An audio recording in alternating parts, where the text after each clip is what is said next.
Have you ever felt that the deeper you think, the more isolated you become? That the more you understand, the less people want to listen? It isn't just in your head. Society has always feared deep thinkers, not because they're wrong, but because they see what others don't want to confront. History proves it. From Socrates to Nietzsche, from Galileo to Tesla, great minds were mocked, silenced, or ignored, not because they lacked intelligence, but because they made people uncomfortable. Arthur Schopenhauer, one of the most brutally honest philosophers, believed that intelligence itself is a curse that isolates those who see the world too clearly. But why does this happen? Why does society resist those who think differently? The answer lies deep within human psychology. Think about this. When you stand next to someone physically strong, you don't necessarily feel weak. You might even admire their strength. When you meet someone who is rich, you may envy them, but you don't feel personally threatened.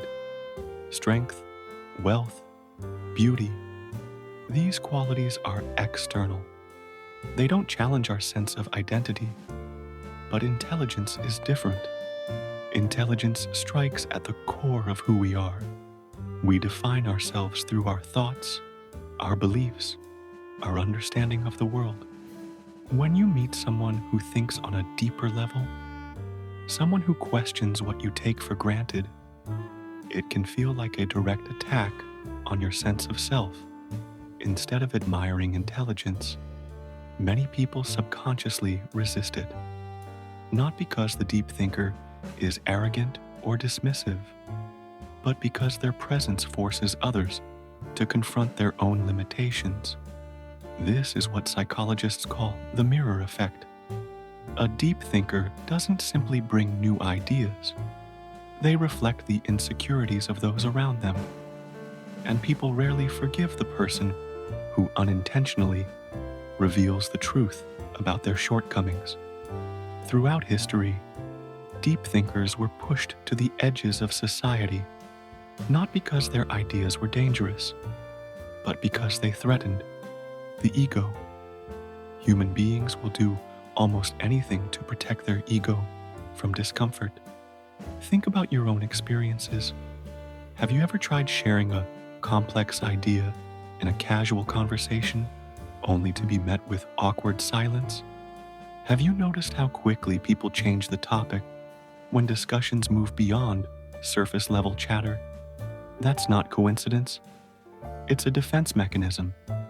When people encounter a deep thinker, their minds shift into self-preservation mode. Instead of curiosity, they feel defensiveness. Instead of engaging, they withdraw. That's why philosophers, intellectuals, and visionaries often find themselves isolated, not because they want to be alone, but because society quietly pushes them away. Interestingly, studies show that confidence is often valued more than intelligence in social settings. People are naturally drawn to those who sound certain, even if what they say is wrong. That's why charismatic but simplistic thinkers gain influence faster than deep thinkers who speak with nuance. Modern society amplifies this dynamic. Online, algorithms reward whatever sparks emotion, not reflection. Viral content is simple, reactive, and polarizing. Deep, thoughtful ideas rarely spread because they demand time and attention.